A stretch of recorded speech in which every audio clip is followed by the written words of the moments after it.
Hi student. GIT का online class में आप लोग का स्वागत है। और आज की क्लास में वो सीखने वाले हैं कि कैसे एमएस एक्सेल में एक वर्कर सैलरी शीट बनाते हैं। और वर्कर सैलरी शीट बनाते समय कौन कौन से फार्मूले का यूज करना पड़ेगा, या डाटा कैसे बनाते हैं, वह एक एक करके स्टेप बाय स्टेप सीखेंगे, समझेंगे और जानेंगे। ध्यान देना, मैंने लिखा है वर्कर सैलरी शीट, क्योंकि यहाँ पे मैं कंपनी लेवल से भी सैलरी शीट नहीं बनाने वाला हूँ। जो कल के क्लास में पढ़ाऊंगा, समझो जो कंपनी में लोग काम करते हैं और वहां पे कंपनी में जो इम्प्लाई होते हैं वहां पे सब कुछ रहता है। ठीक, over time, PF, ESI, TA, HRA, जो एक कंपनी लेवल से बनता है वो कल का टॉपिक रहेगा। आज एक नॉर्मल फर्म में, ठीक है, जो काम लोग करते हैं, दुकान पे काम करते हैं, छोटे मोटे फर्म पे काम कर रहे हैं, उस वर्कर का अगर हर हफ्ते में या महीने में हम लोग सैलरी उसका देते हैं तो उसके लिए क्या कैसे करना पड़ता है, कैसे बनाना पड़ता है, वो आज के क्लास में हम लोग सेटअप करने वाले हैं, सीखने वाले हैं, जानने वाले हैं। तो देखो, मेरा यहाँ पे मैंने डाटा क्या बनाया है, वर्कर नेम, मतलब जितने वर्कर काम कर रहे हैं उनका हमने डाटा बना दिया है। और जिस डे को जो प्रेजेंट है मैंने पी से इंडिकेट किया है, जो अब्सेंट है उसको ए से किया है, जो छुट्टी लिया उसे एल से किया। उसके बाद से जितना दिन हमारे यहाँ काम किया गया है, ठीक है, उसका मैंने प्रेजेंट अब्सेंट लीव चढ़ा दिया। उसके बाद से हमारे यहाँ कितना दिन टोटल वर्क हुआ है, हमने टोटल वर्किंग डे निकाल दिया।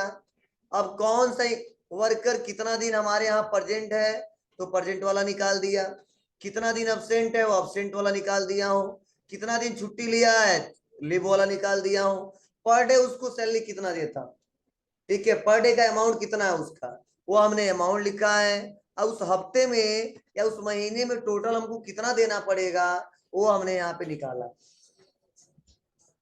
तो चलिए इसको हम लोग एक एक करके स्टेप बाय स्टेप देखते हैं, समझते हैं। तो इसके लिए सबसे पहले पूरा डाटा यहाँ से डिलीट कर देंगे। मतलब आपको इतना तो बनाना पड़ेगा, वर्कर का नाम लिखना पड़ेगा,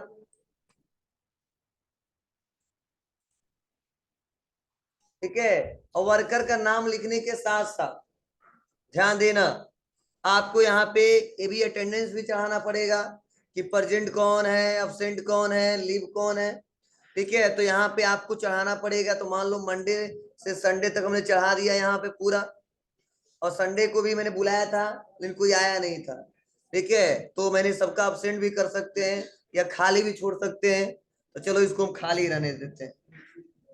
उसके बाद से यहाँ पे टोटल वर्किंग डे, मतलब यहाँ से लेकर और यहाँ तक कितना दिन हमारे यहाँ काम हुआ है, यह हमको निकालने के लिए यहाँ पे हमने हेडिंग लिखा है टोटल वर्किंग डे, मतलब हमारे फर्म में कितना दिन काम हुआ है वह हमको निकालना है। तो वह निकालने के लिए हम लगाएंगे इक्वल काउंट ए। क्या लगाएंगे? इक्वल काउंट ए। मतलब काउंट ए फार्मूला क्या करता है, गिनता है। और किसको गिनता है? यह नंबर को भी गिनता है और टेक्स्ट को भी गिनता है। बस उस सेल में कुछ ना कुछ लिखा होना चाहिए, चाहे नंबर कुछ टाइप हो चाहे कोई टेक्स्ट टाइप हो। तो देखो, जो सेल खाली रहेगा उसको नहीं गिनेगा, और उसमें कुछ भी लिखा रहेगा वन गिन लेगा, ठीक है। तो यहां से लेकर और यहां तक सेलेक्ट कर लेगा। तो देखो इसमें भी कुछ है, इसमें भी है, इसमें भी है, इसमें भी है, इसमें भी, इसमें भी, इसमें नहीं है। तो टोटल यहाँ गिनेगा, इसको छोड़ देगा। बस हम कर देंगे यहां से ब्रैकेट बंद, इंटर, तो अपने आप 6 बता दिया।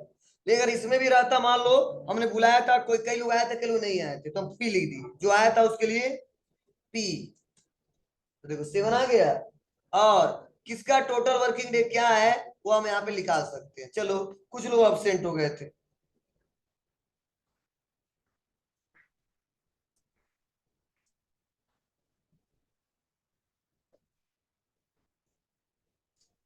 तो सेट किया है ऐसा किया। कुछ लोग प्रेजेंट थे, लीव का कोई मतलब नहीं, उस दिन बुलाया था, आ जाओगे, जो आएगा उसको पैसा दूंगा, नहीं आएगा नहीं दूंगा। अब बस ड्रैग एंड ड्रॉप कर देंगे। मतलब टोटल हमारे यहाँ काम कितना दिन हुआ, 7 डे।